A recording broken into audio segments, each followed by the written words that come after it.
beats talent every single time. Introducing the new BF Goodrich All-Terrain KO3 tire. Legendary toughness made tougher. BF Goodrich, what are you building for? All right, what's going on, everybody? We are here with the next Fishgistics show. Today, we are bringing you the 2025 Baja 1000 preview show, and we have some special guests with us today. You might notice we are missing somebody, though. I don't usually do the intro here. Normally, this guy named Pab, donkey guy show, whatever you want to call him. He's usually here, but he's actually in the middle of Mexico right now. So, first show without Cameron, our host. I'm gonna have to try to fill in and see what we can do here. But I have some great helpers this time. We have none other than Larry Ragland, who knows a little bit about Baja and racing down there. We also have Jose G, who is in charge of racing down there, so we'll get some good info there. And then we have Nate, who's just all over the place and has a classic car behind him today that he's going to explain to us at some point, right, Nate? Absolutely. Perfect. All right. Well, Jose, thanks for making it to the show. I know you're currently out there literally marking the course. You had to stop early and you actually took a shower and then got to come on here. So looking all clean and ready to go. You ready to talk about the course a bit, Jose? I think he's there. He is. Yeah. Am I good now? You're good. There he is. Yeah, for sure. We're marking the course. We still have a day and a half to go. We're in San Felipe. All the team is today. So, we're here to answer all the questions and whatever you guys need from Baja. Awesome. All right. Well, we will get the info. And Larry, thanks for coming on there. You got a nice motorcycle collection there behind you. Motorcycles that I've probably owned over 35, 40 years. I've had them. Nice. Not very big, but they're nice. Well, a lot of guys know you from racing in Baja. Just tell everybody, how many times have you won the Baja 1000 total? I've won it 5 times, but I've come much closer more than that. Just could never put it all together. I think I was there 11 years before I finally won it. Yeah, it's a tough one. I mean, I think people kind of take for granted sometimes when they win a race, or if they get lucky in one of their early years of racing to win it, it's really tough. And like you said, it took you 11 years before you won it. So that's I thought I would never win it, and then in the 90s I won 5 of them. Well, that's pretty good. Didn't you win a couple of them back to back too? 3 in a row. Oh, 3 in a row. Second to Ivan, the 4th time, and 1 at the 5th time. I won 4 out of 5. All right. Well, that's a pretty good stat. That was a good 5-year run you had there then. That was a great 5-year run. Awesome. All right. Well, let's get right into it. I want to pull up the schedule of events, and we will just touch on this first like we always do. So, Jose, you can kind of help probably when I pull this up here, make sure everything looks correct. Let's see, go back up to where we are. So tomorrow we have the GPS file is going to be released at 6 p.m. tomorrow. Is that still on track, you think, Jose? Oh, yeah, it's on track. Okay, perfect. So tomorrow at 6 p.m., you guys will be able to go to the Score International website. You will be able to download the GPS files, and you'll be good to go on that. The course maps have already been released, but the GPS files will be out tomorrow. Then starting this Saturday, so just a couple days from now, the pre-running does open on the course. Now, when you're pre-running, we're going to talk about a few things that are on the GPS file, specifically like the stop signs that apply to pre-running and different rules that are in place for pre-running that aren't necessarily in place during the race. And we'll be sure to touch on all those throughout the coverage tonight. Then you can see this Friday is the last time, Friday, November 7th is the last time to register in person. We will have contingency, or actually qualifying is going to be on Tuesday this year. So it's a Tuesday qualifying for the Baja 1000, and the location will be provided later. Right, Jose? Yeah, and just to back up a little bit, on Friday, when we close online registration, you can still do it at the Ensenada office all the way till like right before contingency or race week. I mean, we'll be there registering teams, and it's, if you're planning on racing and you didn't make it to like the deadline, go and register in Ensenada, because if you're pre-running and you're not registered, you're not covered by the insurance. And I mean, coming into Mexico, if you're not in the entry list, you don't get the special treatment that the racers get. like bringing in tires, spare parts, and everything like that. So try to make it to the entry list, even if it means go down to the Ensenada office and we'll take care of you. Perfect. That's actually a good point. So crossing the border, what are the procedures that they're supposed to do going to the race? It's always been the far right declare lane and then tell them you're with the race. Is that still the proper procedure?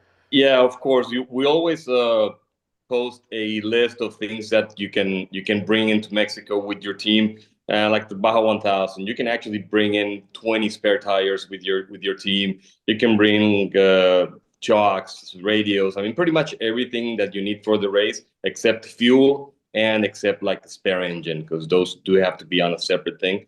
Fuel cannot be only the fuel that you have in your fuel truck, in your chase truck, or your race truck, or but try not to hide fuel in the trailer.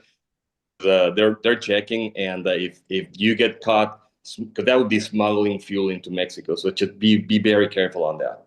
Okay. Yeah. Yeah. Good to know. And obviously, you wouldn't need, if you're bringing an engine down, you're not technically allowed to change an engine during the race, anyways. So I guess if you want to use Bring in it, pre-running and things like that, and just in case something happens. But you have to do like a temporary import, a separate one for an engine, and that's pretty much it. And you do have to be on in the entry list. So was you go into Tijuana Chaparral and you go to the far right lane, like 21 lane, and then stop and they'll ask you. You tell them you come to Baja 1000. You're already registered. So they'll look at the entry list that we're updating the entry list every week and we send it to them. So if you're not there and you already registered, just call me and I'll let them know that it's correct. And but if you haven't registered, I mean, you're gonna have a hard time crossing. yeah, definitely. Okay, so make sure you guys get registered. I always like to print out that sheet too that shows your name on the border and just Yeah. hand it to them with your registrations and everything. You give them a big packet, and like it always seems to work well when I do that. So, yeah.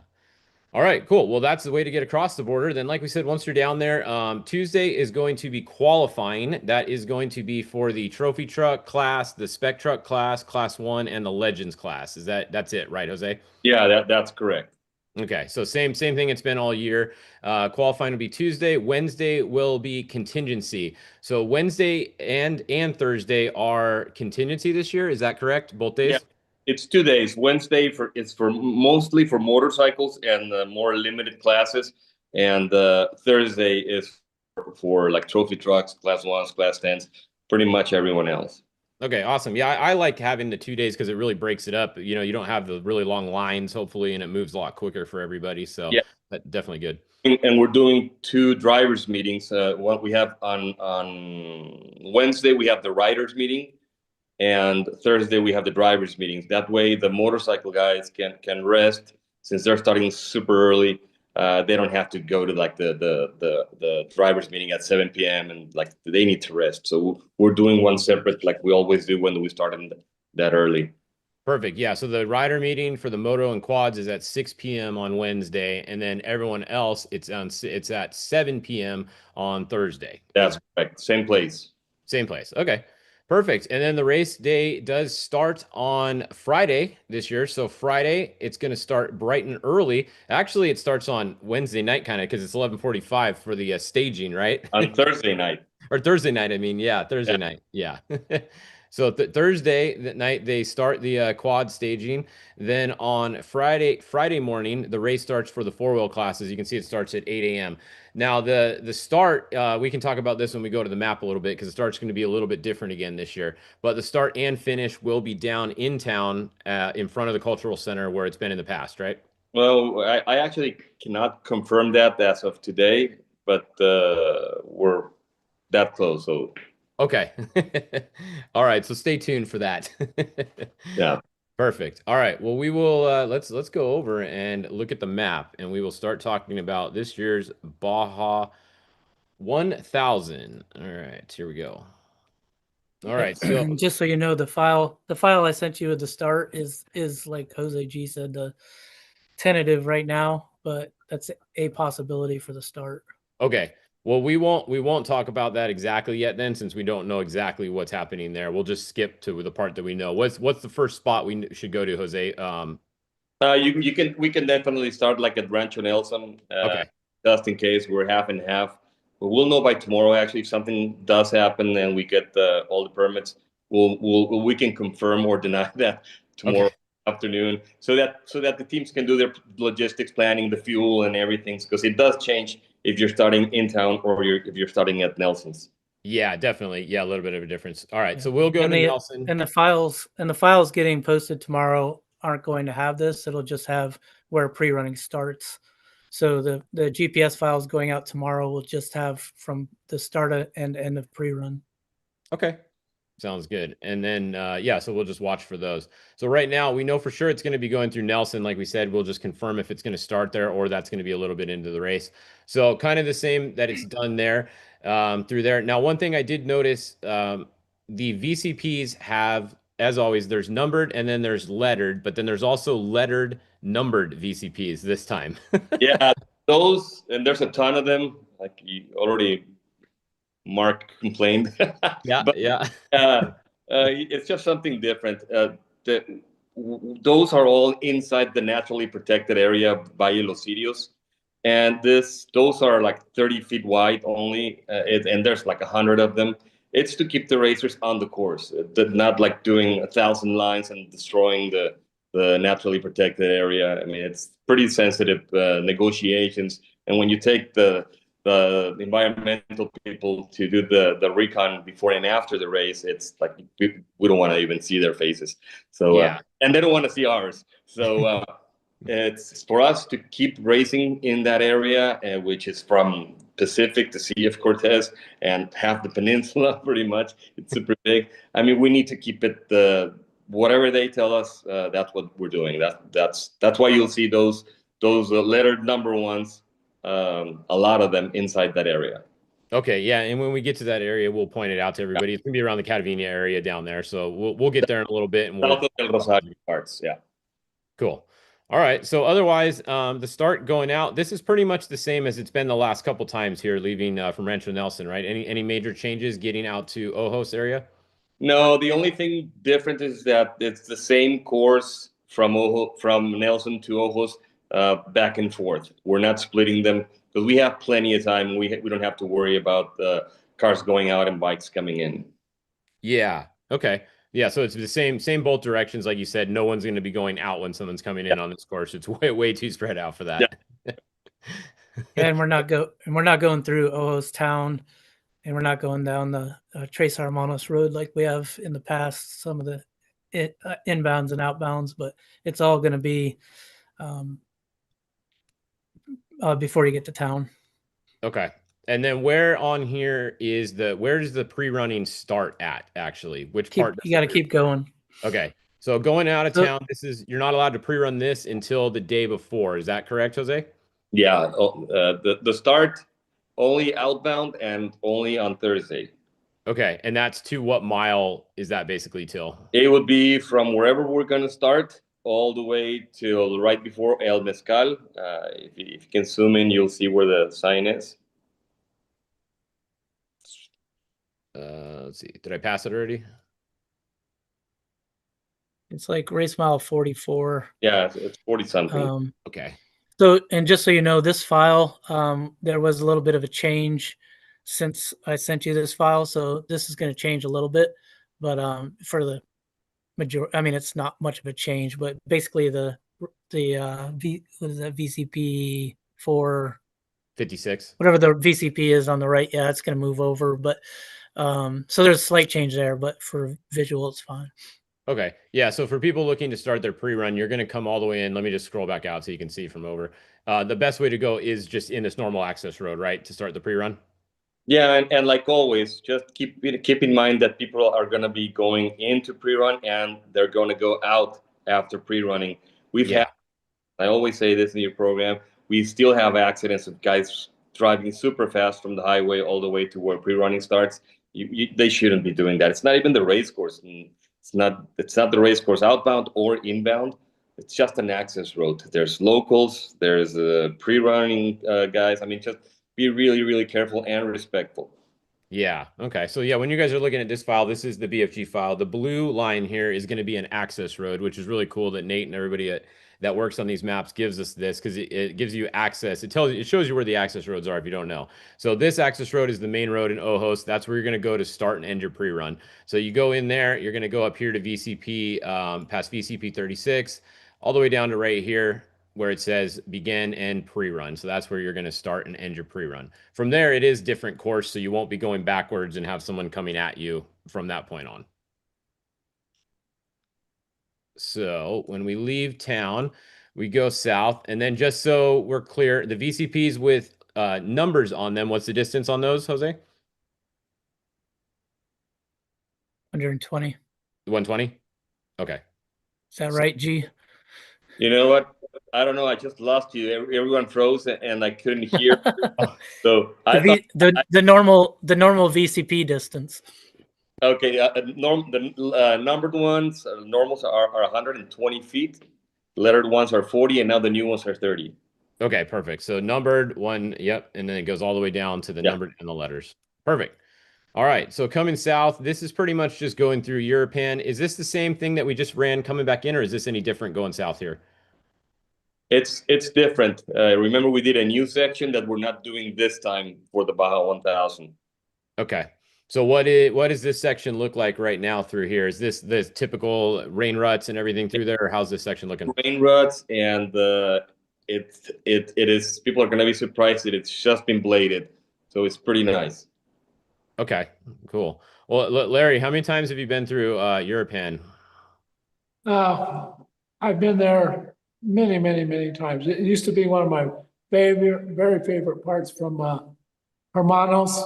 The old way down the canyon with all the cliffs on the side. One of my favorite sections. One of my most favorite, going either way. But now they've all rerouted to where you go to the north of that. And I don't like any of that up there. I'm used to the old way, and that was really, and it wasn't easy. It was pretty technical, but it wasn't so torn up. It was still a decent road. Rocky part was real rocky. But Yeah. favorite section. I always, I've led races going through there, and it's really, really fun. I don't like the new stuff just because it's too dusty. Yeah, a little bit of dust down there. All right. Oh, So it just hangs. It just hangs. And you're always there at night coming home. Well, at least if you're leading, then you don't have to worry about the dust. No. Well, you do, because you're all jammed up. It's like a train going through there. There's just one car after another. The dust never goes away. Unless you have somebody stinking up the trail in front, and they get a little break. Yeah. All right. Well, once you get down into European here, you're at mile 70, and then coming into town. So you actually jump out a little bit north of where we go sometimes through here. This, once again, the blue lines are the access roads. So if you're looking at that is access on this map. We do come out the highway. This is the same spot as always, right by the El Cambro there, or whatever it's called there. Yeah, it's the same spot. Same thing. Yeah. Okay, so you get on there. Speed zone. So this is 60 miles an hour here. So you're going to jump on the highway. You're going to head down for a bit. We'll zoom out. Then there is a 37 mile an hour speed zone. That's basically right where you exit the highway, just going through town right here, right? Jose just slows down for that town. That's correct. As soon as you exit to the right, it goes down to 37. You take that straight away, and then you make the right and left. Once you go up the hill, it's in the same spot as always. So we don't throw any curveballs, and then it's open. Cool. All right. And then here's what we're talking about once again on the GPS is starting the last race. They started doing this, Score did. They added stop signs in here, virtual stop signs. So when you're pre-running and you come across this stop here, this is for your pre-run for you to come to a stop because it's a T intersection. Like you can see here, that's actually a four-way T intersection. And you can see there's a local car even there in our view here. So they want to do that to help the local traffic, help you pre-running, just keep everybody safe. So you must stop at all of those. And if they see you not stopping there, that is a penalty, right, Jose? Yeah, that's correct. We send people just random to a few of those spots. And if anyone sends us videos, someone is going to start with a penalty because of that. We're trying to keep it safe. Yeah. So just It's remember sad, your pre-running. it's sad if anybody it's sad if anybody has to get a penalty for those because it should be. We shouldn't even have to put stop signs out there. We put them out there to help. But I mean, this this is pre-running, not racing. So anytime you come to a road, you should be stopping and looking for traffic. Yeah, definitely. And this area through Santo Tomas is always there's always traffic, especially this road here, race mile 85. This whole next section, there's lots of local traffic on this, always going both directions. So be very careful when you're pre-running in this section. I guarantee you will pass at least 1 or 2 cars between here and getting out to the coast every time you go down this road. Yeah, So there's a reason why there's a road, right? It goes. yeah, So expect the unexpected, expect traffic coming your way, going same direction. Just always expect the unexpected. exactly. Yeah, especially during pre-running. Yeah. Yeah. All right, so we head out to the coast, and then this is once again a familiar section. Most of you guys have done the coast section before. You're going to be going south, so you're going to be here early in the day, so we should be good from that FOG word. Should be okay in the middle of the morning. Hopefully not too bad, but headed south. So we go by Coyote Cows. Once again, there is a speed zone through here, so anytime you see the speed zones, pay attention. 37 mile an hour past Coyote Cows through the town here. Try and be very respectful. When you see kids, of course, you guys give them stickers, hook them up with autographs. Makes a big difference to keep all the the people in all these towns, especially along the coast here, happy and liking racers. It always is a big plus. So once again, you're gonna just go south. You're gonna go down through here. You're gonna get to another stop signs. Once again, pay attention to all of these. You're gonna get going into this is the what watch is this is the Arindia Arendara. How do you say it? Arendara Arindia? I always mess it up. Erendira. Okay, there you go. I guarantee you this wash right here is going to have a booby trap in it. There's always a booby trap in this wash, no matter what. So be very careful between VCP 79 and the top of the hill, literally where you turn right out of here. I mean, there's always booby traps in here. Larry, was there always booby traps in here when you'd come through here back in the day too? Always booby trapped and always traffic. It Yeah. always intrigued me, the people that over pre-run that to where, because there's just people, they're moving around out there everywhere. And you just gotta be aware of them. You cannot run hard through there when you're pre-running. Just can't. I was with a guy pre-running, leaving Arendara and going north. And I kept telling him, this is many years ago, I said, you're gonna hit somebody. And I'm riding shotgun with him in a buggy. And sure enough, we get about 10 miles out there through that little development going through. There's a cattle guard on each end of it. He's in there and had a head on, real gentle, a gentle head on. And I told him, I'm done. When we get to San Tomas, I'm getting out. It's gonna happen sometime. We got away with it all day. And then we slide into somebody and just people pre-running, they have to take it easy. You gotta leave something on the table. You just can't race pre-run. It just won't work. Sooner or later, something will get you. Yeah, and in this section right here, you're not going to learn anything pre-running this section, No. right? Yeah. It's not proven anything, but Yeah. they didn't wave a green flag at you today. They're gonna wave it in a couple days and then have to go at it, but not when you're pre-running. Yeah. So just be real careful when you guys are in there. Like you said, there are lots of people. I guarantee there's gonna be a booby trap Yeah. there. There'll be another one there on race day. They're living there, that's their daily life. Yeah. Yep. They don't know we're coming. Yeah. Yeah. So just be respectful as always when you're around the towns. Same thing here. These VCPs get added here. They obviously want you to stay off of the main road here, right, Jose? That's the point in having these up here. Yeah, there's of course a much nicer road down by the farm field there. And yeah, when you see a bunch of BCPs, it's telling you something. We don't want you to go on that nice road. That's our friend Rafa Navarro's property, and so they let us race on the hill, not near their farm fields. Perfect. Yeah. So make sure you guys respect that. Once again, during the pre-run too, don't tear up their road on the pre-run just because you're not going to get dinged for it. Just be respectful. So that's get to mile 120. So you're about 120 miles in the race, not too far south of town yet. A little back and forth through here. Once again, all the blue lines over here are access. You can see there's always lots of access through here. So if you need to get to your vehicle, you have a problem, there's lots of access roads along the course right all through this section. On both sides, actually. You can see right and left side. So coming south, anything major through here, Jose? Anything we need to talk about that's any different or anything through here? Any major? There's really nothing different there in that area for now. Okay. Yeah. So then you get down to Colonette. You're going to head back out to the highway. You go, is this under the highway right here? Yeah. Yep. So you go under the highway. You go That down. BFG Yeah, pit right yeah. before you cross under the highway, right by the corral. Perfect. So they're going to be on the right side of the course or the left side?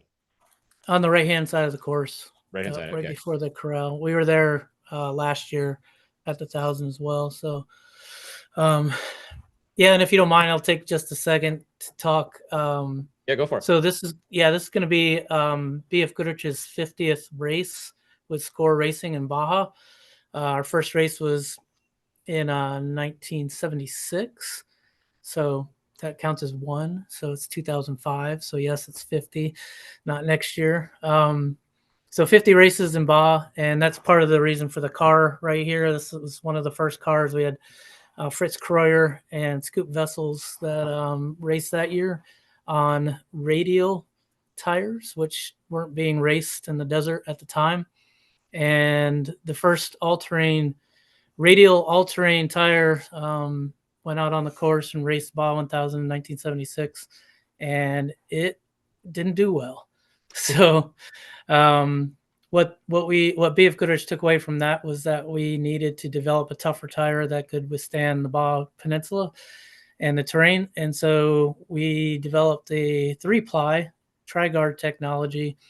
And so basically the whole point of that, the significance of this race was that we learned we needed to build a tougher tire. And what that did was started a campaign of this 3-ply tri-guard technology that really ended up separating us from the competition for a couple decades.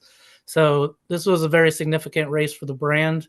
The fact that we've been staying in it for 50 years with Score as a partner is pretty significant as well. I'm not sure there's too many race series out there with that kind of a long-term partnership. So we're definitely proud of being involved with Score Racing for 50 years. And this is really the reason why we have the tires that we have today is all kind of started here. So big race for us, big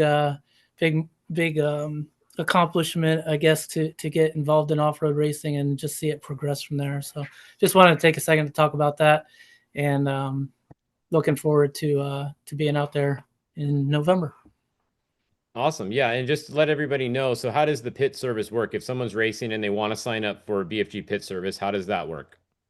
Yep. So if you're racing on BFG tires, there is a link on the Score website on the registration page. Just click on that link, go through the process. As simple as that. We have everything from the emergency onlys, which if you have an issue at all, you can pull in and we'll take care of whatever we can. And then we have a full service where we will dump fuel for you. And every pit has medics, has fabricators, welders, mechanics, change tires, fuel cars, whatever we need. So that'll be at every single pit. We have 6 pits at this race.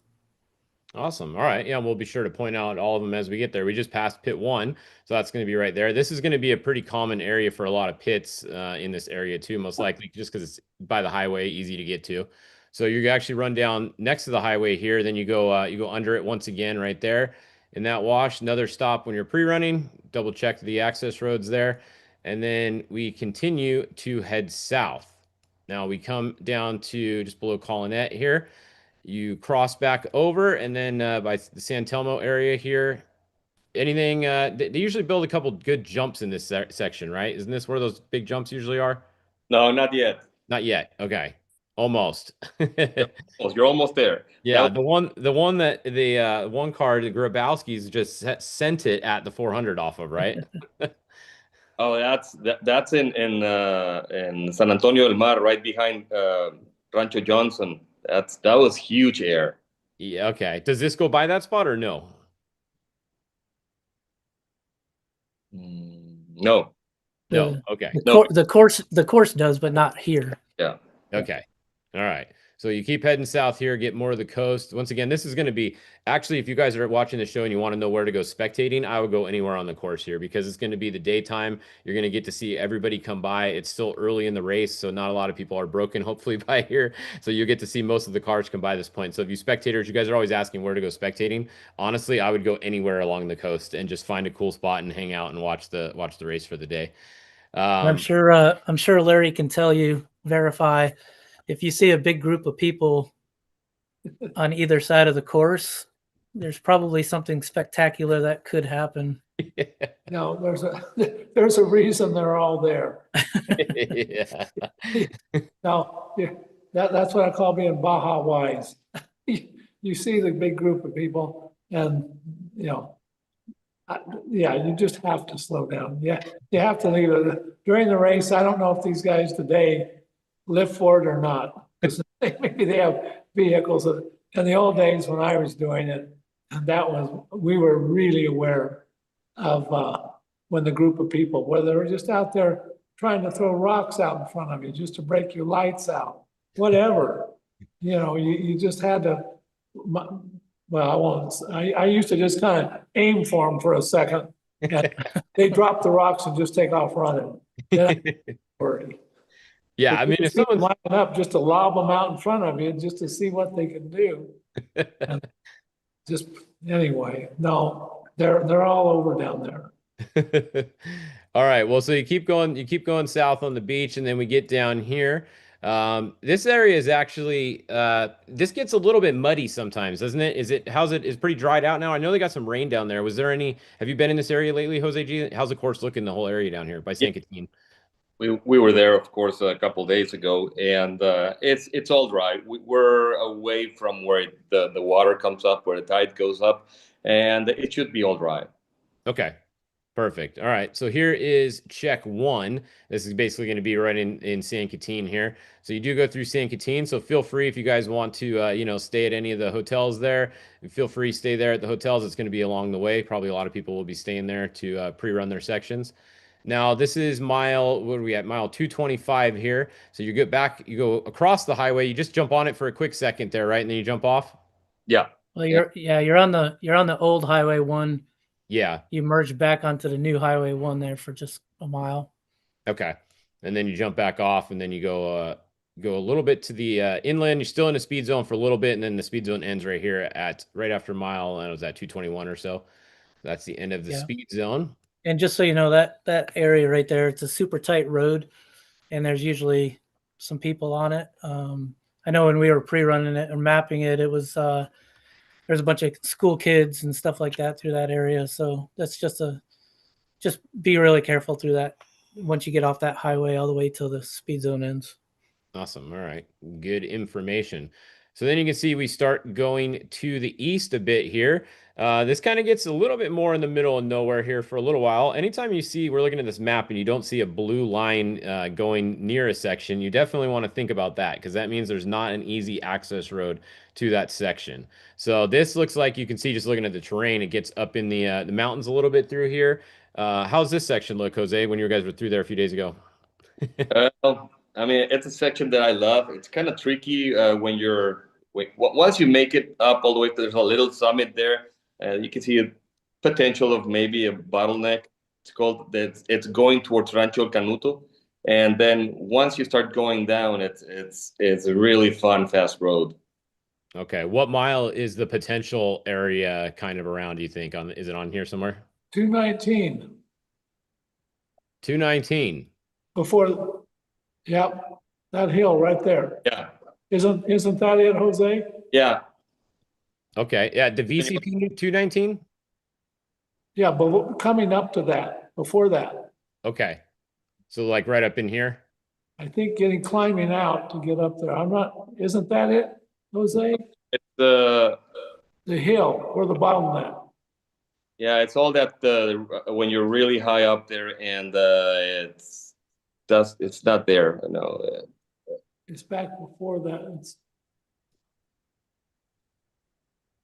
I don't know. All I know, that's not a favorite section. That's why I knew the section was a little gnarly. That's That's why I not a wanted to favorite section.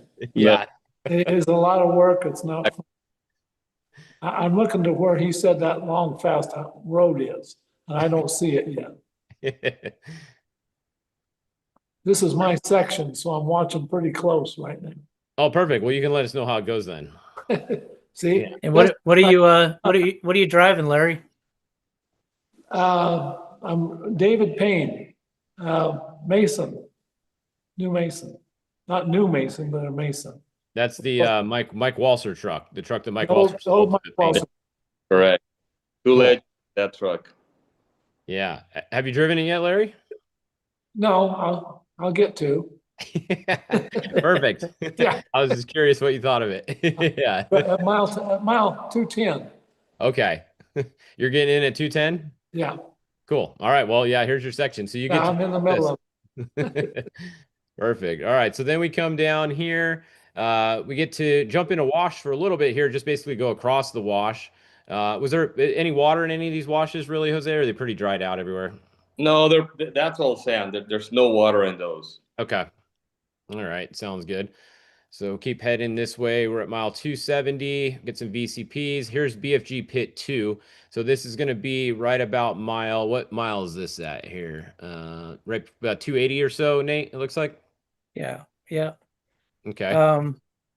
Yeah, and just for anybody that's going to be pitting with us, there is an access road right after the restaurant that goes in behind the restaurant and comes into the back side of the pit. So that's going to be the way to go in. Don't go backwards on the course. It's like 283, I think, is the race mile. Okay. But right after the restaurant, there's a way in. I put a line in there on the file we're sending out to our racers, but it'll go in there behind and come in behind pit 2, so nobody's going backwards on the race course into it. Perfect. I think you can kind of see it right here, probably, right? See it there. Yeah. So just go around there. Make sure you guys are not going backwards on the race course, obviously, right there. So this is a pretty big, wide open area too, so it's easy to see there. You shouldn't have any problems doing that. All right, so then you jump on the highway here. We have another highway section. This is sorry, and just before you keep going, and just a quick shout out. So our pit 2 is going to be the Fab School guys. Troy Johnson and Victor Angon have been helping us out for the Baja 1000s the last couple of years, and their school is pretty cool if you want to learn how to weld and fab. So just a quick shout out to Fab School. I know they help out with some of the other races as well. So if you're interested at all, check those guys out. Pretty cool school they have. Cool. All right. Yeah, those guys always out there helping everybody. That's a good pit to stop in if you need repairs then too, because those guys can fix it probably. I hope so. Yeah, I hope so.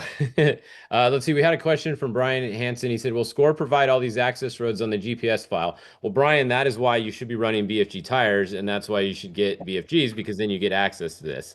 Right, Nate? Absolutely. So that's how you get the file, which is a lot of work putting this file together. So thanks to everybody Nate and everybody that works on the file, because it is a lot of work. All right, so headed south. We are on the highway all the way down to right here. What is this, about mile, was that 298 or something, like 295?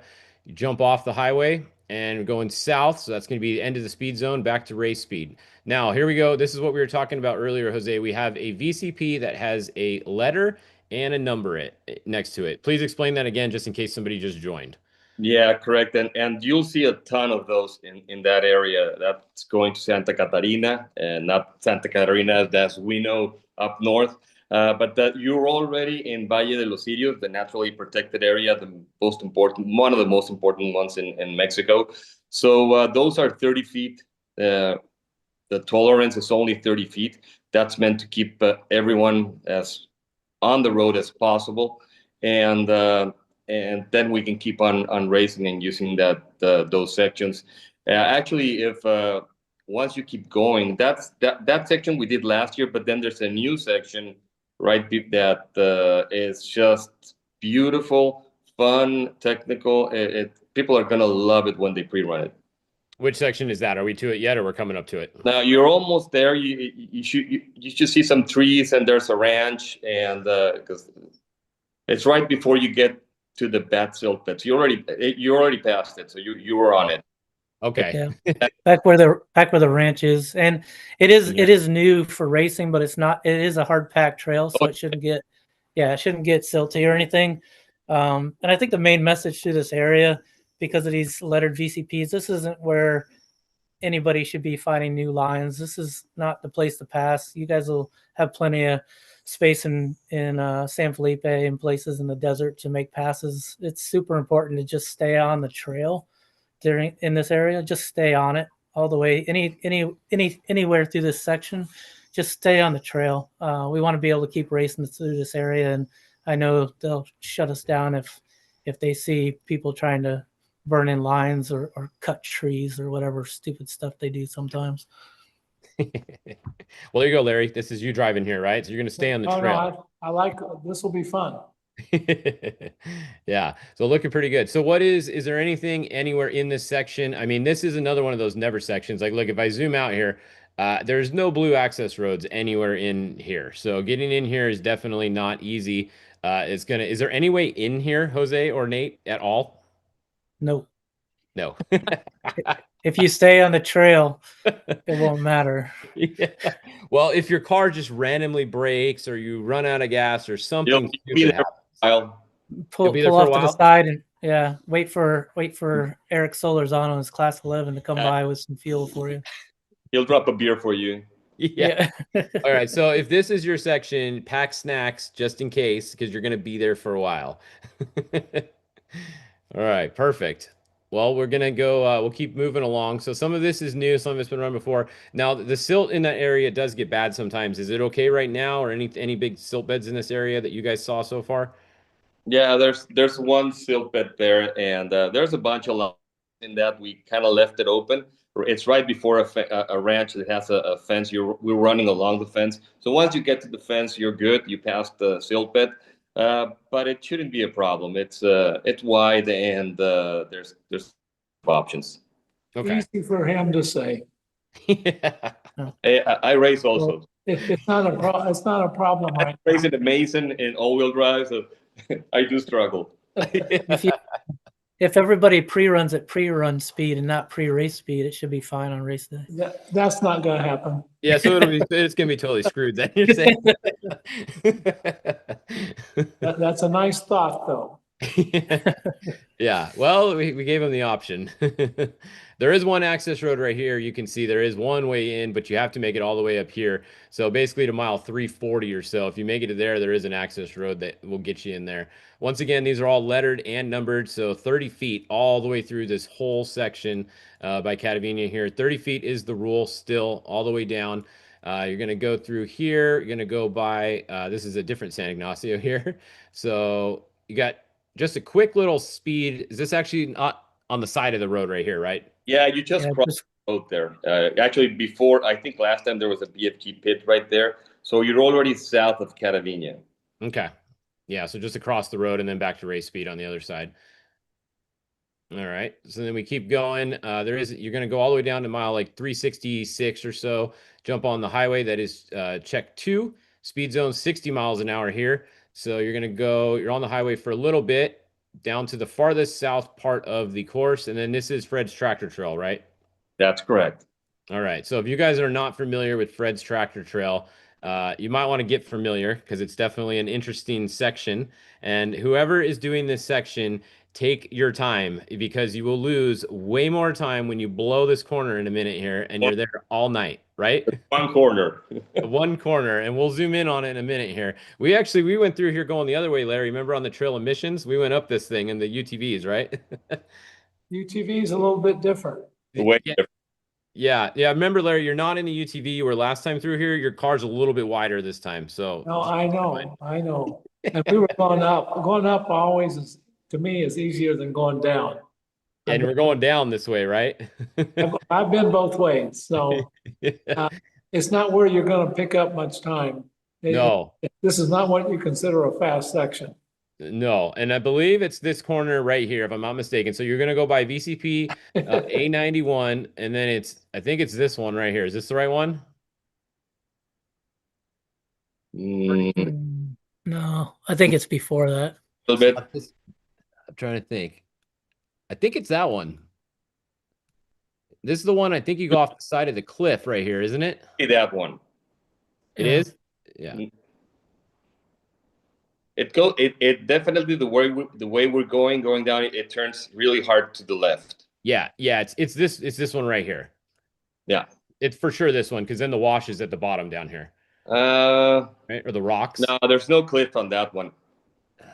All right, hold on. Let me find it. We can call Elliot and see. Exactly. You'll know it when you get there. Pretty sure that's it. It just looks different on here. It could be back a little bit. But I don't think it is, because it's like a horseshoe Right, after it. right there. Yeah. This one? No, So, yeah. Keep going a little bit down. keep going. Should be in the center of the screen, maybe. No, before that. All right, well, it's in here somewhere. Yeah, Yeah. You'll find it. that's a Yeah. sleeper there. That's not it. Yeah, that might not be it. All Good right. start. Yeah. Well, one of these in here is a real big cliff, and if you end up at the bottom of it, you're going to be like Elliot Watson and be there for a couple days. Yeah, so don't do that. That'd be the quick way down. It is a quick way down. It's just not a quick way out. Yeah, it won't be the quick way to the highway. Yeah. Yep. So just be careful, whoever you guys have doing this section through here. There's a couple good corners. This might actually be it over here. No, I don't know where it is. No, that's down in the wash. Yeah, that's not it. There's a good corner through there. Trust us. It's a big hard left. You'll see it on your pre-run. Go slow. So then we get down here. You go across Highway 5. This under it here. Yeah, under the bridge. Under it. Yep. Under the Highway 5. This is going to be a big pit area along here. If you didn't pit before then. And then you get on a long speed zone where you can take a nap for a little while. Set your cruise control. Oh yeah, it's like Yeah. 60 miles or so. Yeah. Yeah. There's one question. Okay, so Jose, how come you have to run the highway in this part? I've been asked that by a bunch of people. Is there no other roads around it, or why do you have to do the long speed zone right here? There's not a section that can bypass the entire highway, and there's some sections that you can get off, do a little bit in the wash. You can get back on the highway. It's really dangerous when you have sections like that. You have people just jumping the highway, and we can't patrol that when they're pre-running. And it's not worth it for us. It's really not worth it. I mean, yeah, you can skip some of it, but we're better off just. It's all in sections. It doesn't tie all together. Yeah, exactly. Yeah. Okay. Well, there you go. A few people asked, and there's your explanation. So. And you All can see our pit. Yeah, we moved our pit up from last year. We had it right when you came out of the tractor trail. We moved it up about halfway up the highway, just to kind of break it up a little bit, the whole highway section. And a nice big area there for the pit. And it also gives, if you're doing a driver change there or something, it gives you time to get back in, get in the car and settled in before you jump off the highway into Matomi. So we moved it up the highway, see if that works a little better for everybody. Yeah, but it's not like really next to the highway. It's a little bit towards the right on the dirt, right, Nate? Yeah, you get off the highway. Yeah, it'll be well marked. Okay. Cool. Yeah, and just keep in mind, everybody, this is going to be in the night at this section for sure, right? By here, I don't think, is anybody making it here in the daytime? I don't think so, right? Bikes. Yeah, besides bikes, I don't think any four-wheel vehicles will make it this No. far. No.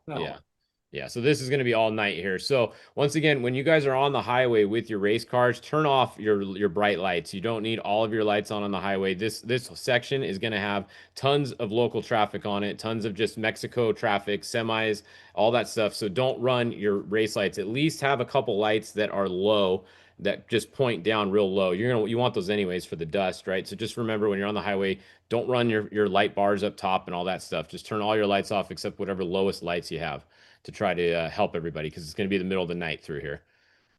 So then you just run all the way up the highway towards San Felipe. Keep going. You got a long section here, and then you're going to end it right here, right after mile 455. You're going to go a couple more miles, and then you're going to do a hard left, and you're back into the dirt. Now, is this Matomi Wash that we're going in right here? Yeah, that's correct. That's Matomi. Okay, so you're going to go in Matomi. You're going to start going up Matomi. How does Matomi look right now? You guys did that today? Were you over there today, Jose? I did like 5 miles of that and then went back. I finished my marking section, but it's all good. I mean, it's flat. What I did, it's not. There's nothing bad there right now. Just a few hidden rocks, and I mean, but once you pre-run it, you'll know where they are. Yeah. Perfect. Yeah, hopefully you mark them and then they'll move. So then your marks won't be any good. So there you go. All right. So make your way through Matomi. Then you're going to head back to the north a bit. This is pretty much. Larry, are you still in the truck? Nope, I got out a little bit ago. Okay. Okay. I get out on the highway. You're going across Fred's though, and then you're getting out? The what now? You're going across Fred's tractor trail and then getting out, I right? do Fred's, and then somewhere on the highway there, we'll switch so someone can get it, get in and then get oriented. It's nice to get in when you're on the highway. You can Yeah. get all adjusted up and get comfortable and get Yeah, oriented. a little less pressure right away on you. Yeah, no, it's like rather than just starting right off in Yeah. the horse race going, oh boy. Yeah, definitely. So when you guys are pre-running, if you see dangers on here, you can see there's not a lot of dangers marked on here. So when score does mark a danger, it's actually a pretty big danger, right? Exactly. You'll find when you're pre-run, because everyone, it depends on how fast you're going to be racing, how fast you're going to be pre-running. So it's depending on the class. And anyway, that's why we do mark the ones that we know that will get you, and the rest you'll find them on your own when you're pre-running and you make your notes. Yeah, that makes sense. So you can see we're already 400 some miles in the race and we're only at danger 15 and 16. So don't take the dangers lightly when they're marked on the pre-run course. It is something there most of the time. So And then once again, that's a Zoufre wash, right? G. Yeah, when you come out, that's not a Supra yet. That's Okay. between Matomi and so you exit Matomi, and then once you make that turn to the left, that's a Supra. okay, so right here you jump in as Zoufre. That's a Supra. Okay, how's that one looking right now? Kind of same thing? Yeah, it's kind of beat up. It's Kind of not, beat up? but it's good. It's all good. Perfect. All right.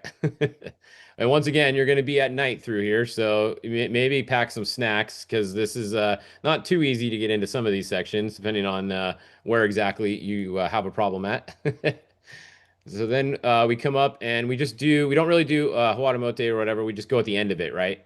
Yeah. Cool. Yeah, you do a section of it. Yeah, just a little bit right here. Yeah, you're on Guatamote there, so that's it.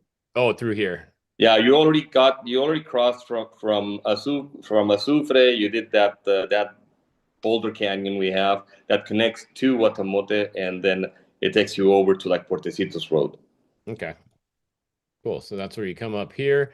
Then, yeah, you can see there is some chase access here. So straight off the highway at a couple spots here. And then from the north, there's a long chase access down here by the airport and in there. So then you're going to come out here at mile 500, start heading to Shinate. And you're going to go through. Are we actually in that right here? It looks like it, right? Yeah, that's Chanate. Okay. How's that one? Same thing as well? Beautiful. That's. I mean, even if you're going uphill, that thing is fast. That was super fast. All right, cool. So head through there. You can see there is a random VCP with a letter right there. Do you know what that one's for, Jose, or why that one has a letter? Well, it's just one of the 40 feet ones. Okay. Just random. That was probably Senor Rodo or Nate that did it. So I don't know. Yeah. Why would you not just? I can promise you it wasn't me. So that keeps something more personal. What is it? So if it wasn't you, and it wasn't me, there was a reason. I think. Oh, I do know why. I think there's a fence across there, and there's no gate and we had to kind of make a gate, and so yeah, there was a reason because the original line went straight, but it ended, and so we had to go back, go up and over it. Where they So, wanted. yeah. So there's a little gnarly fence there. You got to kind of go around, and that's why we put the letter there, just so nobody's cutting the fence down. Okay, so you really got to pay attention. Not that nobody would do that, but no. No. Yeah. All right. So when you guys are in this wash and you think you're just gonna follow it around the corner, make sure you pay attention because you have to make a hard right and jump up out of it to go around the fence that's there, right? Or the gate or whatever. Correct. Okay. Yeah, I just thought that looked a little weird. So perfect. Glad we clarified that there. We'll zoom back out, and then we're back to regular VCPs. And then we're going to head back north. You can see this is the long access road. What's the name of this road here? I always forget the name of it, that access road. That's Morelia. It's Morelia Morelia. Road, basically. Yeah, okay. So it goes all the way down. Be careful if you guys are on that access road. There's always lots of people on that access road that are going very fast, both directions. So just be really careful. You can see it does come close to the course. So if you're at night, there could be lots of dust hanging in through here. Depends on if there's wind or not, just from people driving on the access road. So when you're racing here, even during the race, just be careful because there's could be extra dust. Hopefully nobody gets lost and jumps over from an access road onto the course or anything. So just pay attention when you're going through this section. We come up to here. This is the next BFG pit. What's this one like, Nate? Yeah, that's that's right there at the Morelia Road crossing. Lots of people there, usually tons of people spectating and pitting. We're gonna have Matt Medina and his crew will be out there taking care of everybody, same place as we were last year. And just a note too, and I just saw one of the questions pop up for G, maybe before we keep going too much further. Crossing through Mexicali, is there a way for race teams to cross into Mexicali, or what's the deal with permissions on that? Right now, it's only the special treatment. It's only through Tijuana, but you know what? Maybe we can arrange something tomorrow, and so I'll be back. I can probably do something on Friday, and we can announce it. But right now, it's only through Tijuana. It sounds like it was someone that had a chase team that was probably coming from Arizona side or something that was going to San Felipe, basically. It makes sense. I mean, we've done it. Sometimes we do special arrangements on both Tijuana and Mexicali, because you are running. You can go down, you do your section in San Felipe, and you don't have to cross through Tijuana. So let me work on that. Okay. All right. So there you go. Perfect. Might have a solution to that soon.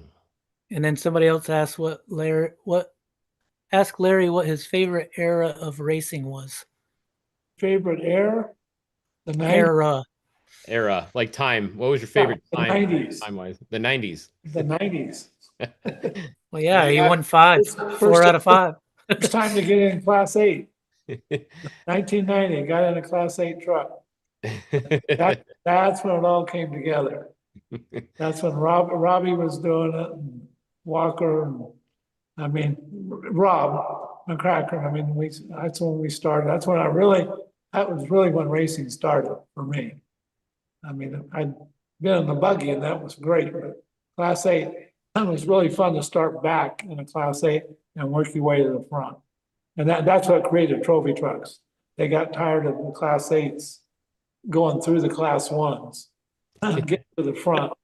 And that's when Sal decided he'll just separate them completely and put all the trucks, the Class 8s out front. Well, wait a second. So are you saying that Class 1s have always been slower than trucks? No, I didn't say that. It sounded like it. It's kind of, well,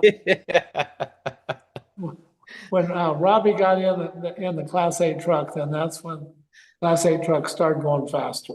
Yeah. People could realize, hey, I used to poo-poo them to no end. Just get out of the way. That thing is so loud. Why are they even out here? But that all went away pretty quick. Robbie got in one, and then that's when Robbie and Rob and I had great races. Great races. Well, that's awesome. You guys didn't have anything like this back then. You didn't have a course file or anything, right? I mean, I know I'm an old guy, but really, to me, I was always against pre-running as much as we did it. Not that pre-running was bad, and I know the economy down there loves to have pre-runners down there, but it used to be all we had were little arrows up there.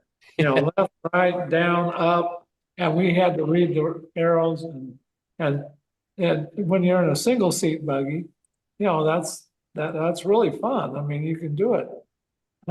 Anyway, times change. I'm trying to get used to it. But no, I liked it in the old days with with a minimal amount of pre-running, although I did my fair share. But you had to memorize the course. You didn't have the helping aids, all of this electronics to help you. Yeah, that's definitely changed a lot for sure. That's I changed mean, a lot. I mean, I wish it would regress a little bit. Pre-running became too sophisticated, and the notes are too sophisticated. And, where's the challenge once I liked it more trying to read the terrain and remember and it was, with a navigator, that's fine, but both of you try to remember it all, But once you can start marking everything, then, that challenge is gone. You Yeah. just sit there and listen to those notes. Well, speaking of notes, I know Brian Hansen is watching this. Brian, how many notes? I'm just curious. Brian, how many notes did you have during the Baja 1000 last year? Put it in the comments. How many total notes did you have on your GPS? Because it's about the same mileage. I bet it's a few thousand. We'll see what he says. It's gnarly, right? It's 2,000 per mile. 2,000 per mile. Yeah, exactly. That's how many Brian probably had. All right. Well, yeah. Speaking of that, let's keep going on the course here. So we're going across Diablo. So go right across the lake bed here, right? It's dry as normal. All good. Yeah, it's good. It's good. Yesterday there was some water, but it didn't hit in that area. Lots of thunder, lightning. It was interesting. Okay. Well, hopefully that's gone for now. Great day. Actually, it was super hot today. It was harder. It felt like summer. Nice. All right. Well, cool. Maybe it won't be too cold of a race then. All right, so we keep coming up. Now, I did notice this, Jose, this is Sportsman Crossing. So the Sportsman cut right here, is this the only Sportsman cut on the course, and who's taking this cut? Yeah, it's the only sportsman shortcut we have. It's for all sportsman classes. So we're not separating bikes like pro bikes on this one. It's just all the sportsman classes, bikes and cars, also like four-wheel vehicles. And also, even though they're not sportsmen, usually 7S will take the sportsman cut. Also, class 11, definitely they're going to take it. And some other classes, they get together and they vote and they let us know that they want to take the cut also. We're not doing anything different for the motorcycles because the way we have it, most of the bikes are going to be caught at dark, and that to us that makes it a little bit safer because they can see the lights coming. Yeah. So that we didn't have to do anything like we always do for them. Perfect. Yeah, that keeps it easy then. All right, so when you get to two-wheel drive trophy trucks take that too? Or? Oh boy, here we go. I hope Cameron's watching it somewhere. Well, the spec trucks are going to beat up the course first, so it'll be. Yeah. Oh boy. Perfect. All right. Well, VCP 304, if you're a sportsman truck, you're going to turn left, or a sportsman car or whatever, or bike, you're going to go left. It's going to take you over to VCP 69. So, or 369. It's basically going to miss the northern east section of the course. So let's look at the northern east section for everyone else. We're going to turn right. You're going to head over here, kind of go towards Three Poles a bit. You're going to come up next to the highway. Once again, there's always a lot of spectators up here, and especially at night and late in the day, they are going to be out there all day in this section, and they're going to be having fun all day, and you know what that means. So be very careful when you guys are coming through here at night. There's going to be crazy people everywhere through this section, most likely. It's a good, easy spot for them to get to watch. It's fast. There's some whoops. Definitely just be careful all the way through the highway here. All the way over to mile 600. Anything big in there? Is it normal stuff through that section? It's all actually pretty decent right now and fast. I did that section today. I actually did it from 620 to 660. Just marked those 40 miles. We have 5 teams that mark 40 miles a day, and that was my section for today, and it was super fun. Okay, cool. Well, that's good to know. 37 miles an hour when you go across the highway. This is going over the highway here. Obviously, there's no bridge here, so you do have to go over it. Obviously, stop on the pre-run. There's going to be flaggers there on race day. All the score officials and everyone will be there, right, Jose? Yeah, that's correct. So you just said it perfectly. I mean, there's not going to be any course workers during pre-running, so make sure you stop, especially at that one. Yeah, there is semis driving that road quite a bit. So Yeah, yeah. Be careful at that one there. You want to stop. All right, so then going north, we're gonna run up by the highway for a bit. Then you're gonna go. You can see there's one little access road right there. Then you're gonna go back in and up and around the mountain here. Have we run over here for a little while or no? Oh yeah. Yeah, okay. I forget what it is all the time. I don't know. Oh, this is the same. Never mind. I was thinking we were. I don't forget. Yeah. This is Yeah. this is the worst section on the course. Oh, this isn't your favorite section, Nate? Why? Highway, just getting to where you're next to the highway, that's not really fun at all, but we do because it makes it easy for teams to pit. Yeah. Oh, back over here at like mile 610-ish. Yeah. Yeah. All right. So Nate, tell us what is up with this section. Why is this your favorite section of the course? My least favorite. No, you said it's your favorite. Why is it your favorite? Yeah. Well, in a stockish Raptor, it's just not fun. I'd actually rather do the San Felipe whoops and just get some rhythm, but this stuff just kind of jerks you all over the place. So it's just It's not pretty my favorite. extreme as far as the up and down. Up and down, can't see, kind of blind and very rough and slow. You can't cover ground very quick. Yeah. It's so slow. It's a lot of work. And then it kind of teases you because it gets a little faster, Well, like that's- right here, right? That's different where you're at now. Yeah, yeah, it's a little Yeah. faster. But then it kind of cuts around this mountain here. It goes. All through that's good. not too bad, All right? that's good. Yeah, it's all fast. Yep. Yeah. That's fun. Cool. And then there's Up there, pit, yeah, at our pit 5 there.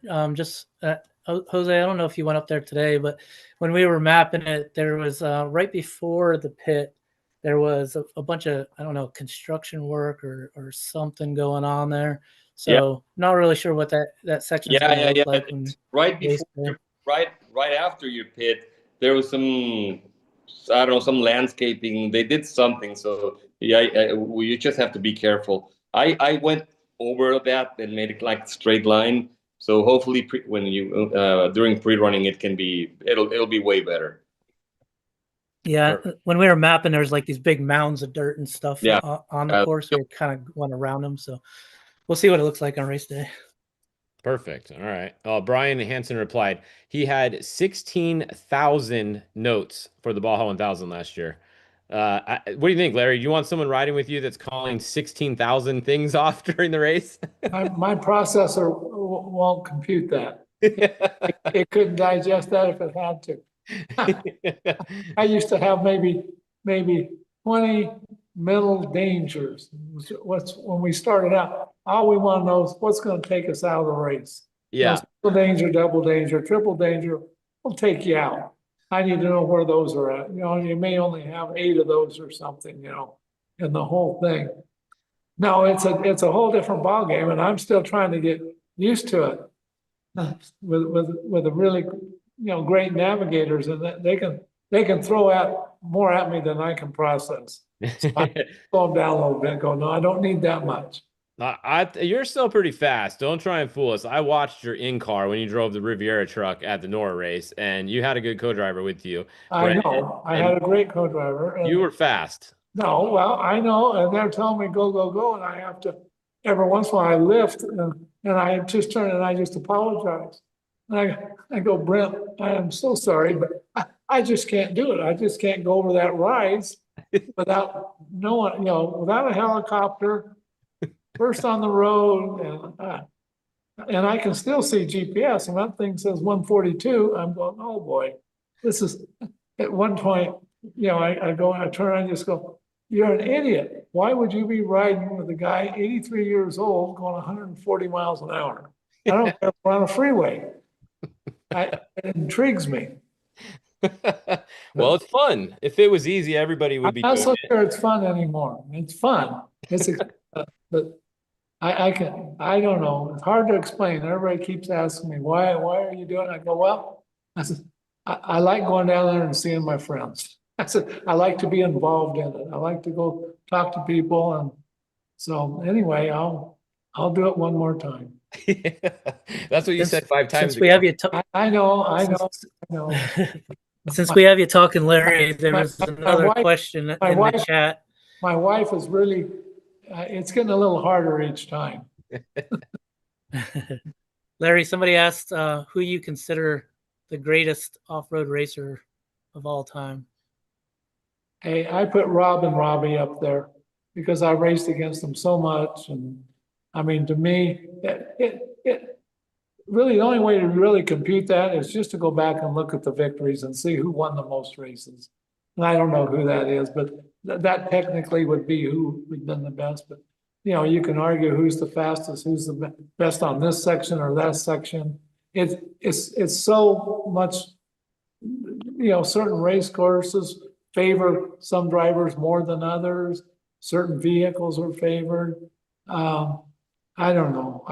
I think it's a combination of just having a really good team, good people, good sponsors, good prep guy, good to really, you know, make the driver looks really good. I mean, I happen to have really good vehicles from the time General Motors, you know, when I signed up with them. And I had really nice equipment, and that helped a lot. It had great prep guys, and like I said, you can replace drivers a lot easier than you can replace a crew chief, navigator. Those jobs to me are much harder than doing the driving. They should be getting more credit than anyone. If that truck isn't durable, it can't go. If you can go a race without stubbing your toe, without anything happening, you're going to do well, no matter what. And it's so important. You got to have a truck. I used to tell them, spend more time just prepping the truck, less time testing, less time trying to make it quicker. Just make it not have to stop. If it just runs a certain speed that all day long, then you win the race. It's the average speed, not the quickest. You know, and I know who in my mind who probably are the quickest drivers, and whether I would discount them or not, but I know who to me was always a genuine threat that I can't rely on them to make a mistake or break. They're going to be the ones. That'll be the guy that I gotta outthink him. I just gotta hound him, whatever. And if it works out, it works out. Perfect. Well, especially in a race like the Baja 1000 like this. I mean, Oh, 1,000. That's why it's my all-time favorite race. I mean, it's just the best because you can't be the quickest guy in a 50-mile race. You know, that doesn't count. It's who average speed, fastest average speed. The guy gets there first. And it's changed since I've done it. I mean, it's not quite that because everybody runs flat out, but still some of them run 110%. yeah. 110% it'll win a race occasionally, but it's not going to win a lot of races. You know, it's that guy that can run 98% of the time. You know, he's just right there. He knows enough to leave a little bit on the table, you know, on certain sections. You know, hey, I can't afford a mistake here. And you can't afford a mistake in the first part of the race. You don't want to lose your place in line. So you got to sacrifice maybe, you know, you got to back it down 4% or something off of that 100, run 95%. Now, if it's the end of the race and you're not doing well, at some point you may have to run 105% and hope that you survive it. It's still a thinking man's game. It's not, but it was much more so years ago. I mean, you had to, I mean, between Ivan Stewart, we had so many really close races in the 1,000, going back and forth and going, you know, he beat me in 1998 by 2.5 minutes or something. And I just, you know, I don't know, but who's the best? Hey, Rob and Robbie were always, those were my guys. I mean, because I just raced so hard against them in the beginning. Well, what's crazy is all of you guys are actually racing this race too. Rob's racing this race, you're racing this race, and Robbie's racing this race. I know. So you guys are all still racing. Well, we all got to race in Nora together on one team. True. Yeah, no, super cool. Well, this part of the map here, once we get down here, you're kind of getting towards the finish. You're mile 700 just about. This section is pretty rough too, isn't it? Through here, Nate, is this one of your other favorite sections somewhere here? Yeah.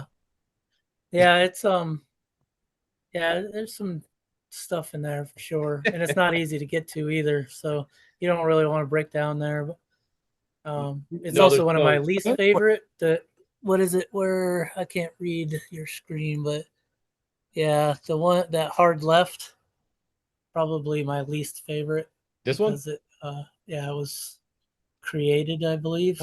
Right. Yeah, you believe? You don't remember? I remember. Okay. But yeah, we're using it because it's there, but I don't like to see No.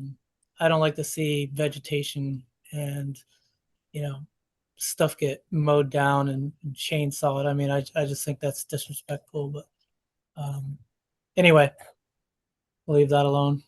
But that goes down to the wash, then the wash takes you down to the highway. Perfect. This wash is a downhill wash. Yeah. Yeah, no problem through there. Perfect. All right. So then we go across the highway and we continue to make a hard right then. Come across this way. Mile 710. Across here. This is always a little tricky through here. It's like right next to the road, a little narrow, lots of rocks through here. Anything crazy in there?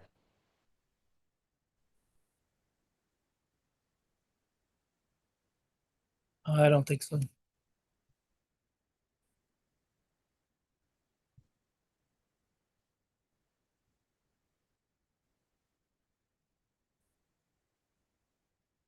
Oh, we're back. Are you guys there? Yeah, again, something happened and you just froze. So I don't know if it's internet or mine. I don't know. Probably mine. Mine did too. No, Mine did did too. So I think it was a Zoom thing. We're gonna blame Zoom on that one. So let me go All right. back to here. All right. Just went out. Yeah. All right. So we're in here by the highway. This is the same thing as always. You jump on the highway. There's good burritos around here in San Mateus at the little yellow, I think it's yellow, right? Little yellow shop there. Have good breakfast burritos. You're going to come here on the highway. This is 60 mile an hour all the way here. You're going to come all the way through Valley T, and then you jump off. This is the standard goat trail right here. Yeah, that's correct. Okay. So you're going to get off back to full race speed, go up the goat trail. A lot of you guys have done this a lot recently. Back and forth through here a little bit. This is getting, is this new or this is the same stuff as last No. race? Did last year.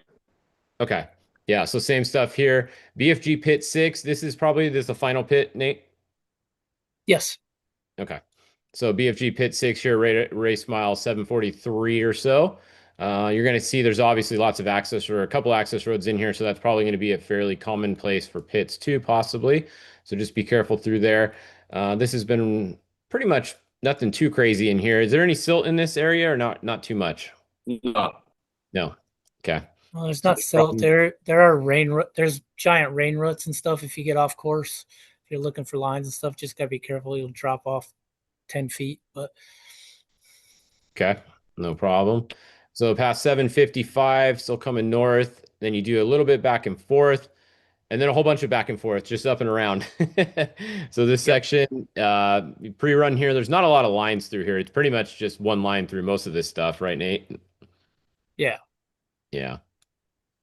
All right, so back and forth through here, and then you're going to come back out to the highway. This is going to be Highway 3 here. So you come across real quick, you jump on it, go up a little bit, and then same thing back in. This is the same thing we've been running for a while here. Is this the same way? Yeah, that's the same way that we went last time, right? Yeah. Yeah, actually, that section is exactly what we did last year. Okay. There's a bunch of restrictions now because a lot of people say, well, it's almost the same as last year. Only when you get federal permits, and we actually got them for like 5 years, you can't change a lot. So that's the reason why we didn't get really creative on this one. There are some new sections, but not a lot. Okay.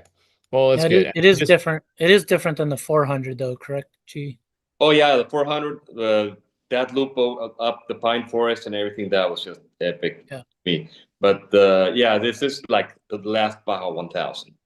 Okay, perfect. So if you did that section last year, it's going to be the same if you did that section 1000. Yeah. Okay, cool. So then, yeah, you come back in here. Remember, this is where you're going to stop your pre-run is right here. So when you get to where they join back up, you're stopping your pre-run there. Remember, there's going to be people coming in this road to start their pre-run. So be careful going back out here. It's not the race course until race day. It's just an access road. You go all the way back out. You are not allowed to pre-run backwards ever on this direction, right, Jose? That is correct. Yeah, so do not ever pre-run from stop 10, VCP 36 backwards. The only way you're allowed to pre-run that is on the outbound direction, and it's only on which day? Only on Thursday, so don't pretend you don't know and be out there on Wednesday or or earlier. We had a situation this year where someone claimed he didn't know and went in and pre-ran. There was no one looking out for him, and he had an accident on the highway, just crossing the highway at kilometer 33. So we need to avoid that. Just respect the rules, and it's only going to be on Thursday, just one day and only outbound. All right, so there you go, guys. Thursday outbound. That is when you can pre-run here. I think the owner of some of this property in here, I don't know, somebody said he's kind of a dick or something too. So kind of just Probably my neighbor. What? Is he probably my neighbor, or who are you talking about? I don't know. Somebody told me that, like somewhere in this area here. I don't know. Okay. Because they're all really nice. Yeah. Oh. Yeah, I don't know who it was. They didn't say any names or anything. So just, you know how racers are. Yeah. Perfect. All right. So then you're back in. And then, like we talked about, we'll have clarification on the actual start finish. It sounds like in a day or two, Jose, most likely. One day, tomorrow. One day. Okay. All right. So yeah, he said that last week too, though. So just so you know. Well, now he said that last week too. When I say mañana, then worry. But today, it's not mañana, it's tomorrow. Perfect. All right. Well, there we go. So that is this year's race course. You have 36 hours is the time limit, I think, right? Is that correct? Okay. Yeah. But yeah, 36 hours, which is plenty of time. I did look at last year's results, and last year the winner was Luke McMillan. He did it in 15 hours and 54 minutes. So right under 16 hours was last year. This year, what do you think? You guys have seen the course a little bit. Nate and Jose, you think it's going to be about the same time? Longer, shorter? What do you think? It'll be about the same. About the same? Okay. Yeah. So about 16 hours total for the overall winner. Perfect. All right. Well, cool. Yeah, that's going to be it's going to be a fun race to watch. We will be doing qualifying. I'll be down there doing the score qualifying for you guys like always. So that'll be what you guys want to tune into next. That will be on Tuesday, the race week. Is that the 11th or I forget what day, the 12th or whatever that date is. I have it here somewhere. Let's see. Schedule of events was the Tuesday, yeah, the 11th. So Tuesday, November 11th, tune in on the Score channel. You will get to see qualifying. And then race day starts on Friday, not Saturday. So remember, if you guys are at work on Friday, you want to tune in and you want to watch the race, they will be live all day long. Larry, you're going down there. You're getting in a Mason all-wheel drive truck in Baja. You're going to have a GPS. You're going to have a co-driver. Hopefully you don't have 1,600 notes. Are you ready to go have some fun? I know you said you're looking forward to it, but you ready to have fun one more time? No, I'm ready. No, I'm looking forward to it. It'll be fun. It won't be a long, a couple hundred miles. That's good. At least all right. They'll get to do it. No, I'm looking forward to it. It'll be fun. Cool. All right. Well, good luck down there, Larry. It's cool seeing you around racing still. I know it's fun watching you, and you're not slow. Trust me. I would tell you if you were slowing down, and you're not slowing down. I have slowed down. Whatever you want to think. So prediction is probably going to be about 12:30 a.m. for four-wheel vehicles to finish. Okay. So right after midnight would be the first four-wheel finisher prediction. According to Nate, we will see how accurate he is. According to Nate, with a little roto work, he likes to play those games. Puts in like speed zones and all that kind of stuff. So you're throwing him under the bus just in case you're not right. You're going to blame him. Is that what you're saying? Yeah. I'm not claiming it if it's right because he did the work. How about that? Okay. You're trying to be nice. And if you're correct, it's actually not you. It was him. Yeah. And he's pretty accurate. So I'm pretty sure it's going to be like almost. To the second. Perfect.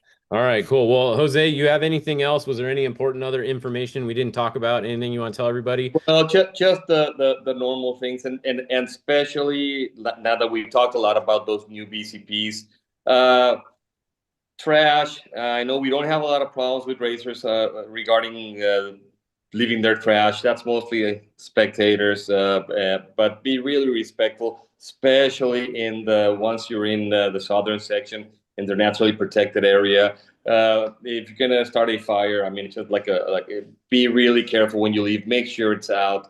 We do not want a forest fire that would kill the sport, kill racing in Baja. So just be really careful also in the highway.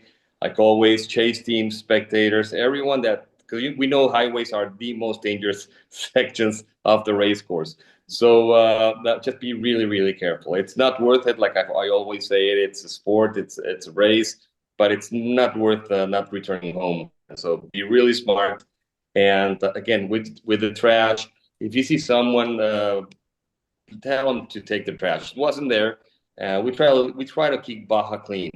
Okay, and again, we went through a lot to get permits to do what we do, and don't do those crazy lines. This is for our racers that just go and destroy other people's property.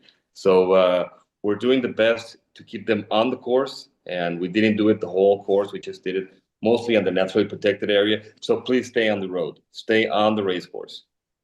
Perfect. Yeah, that's all very good points, especially the chase trucks. You guys, this is a long race. You're going to be up for more than 24 hours, most likely for a lot of these classes. If someone in the chase truck is driving and you're not comfortable, ask them to pull over. Tell them that you'll drive instead. If you think they're falling asleep, something like that, that's where the number one amount of accidents happen is at night on the chase roads. So, like you said, be smart. There's nowhere that you need to go on this course that you have to haul ass. It's easy to chase. There's access everywhere, on the highways. It's close to everywhere. So just be super smart. We had a couple more questions real quick.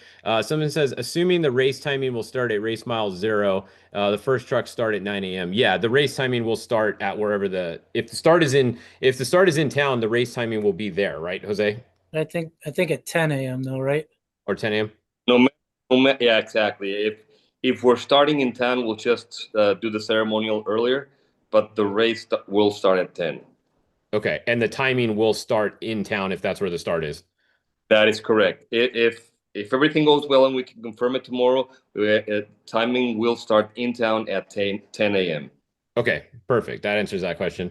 And so someone said for the new information for a chase team crossing in Mexicali, where should they look for that information to be posted? It will be posted in border crossing info on the website or somewhere else.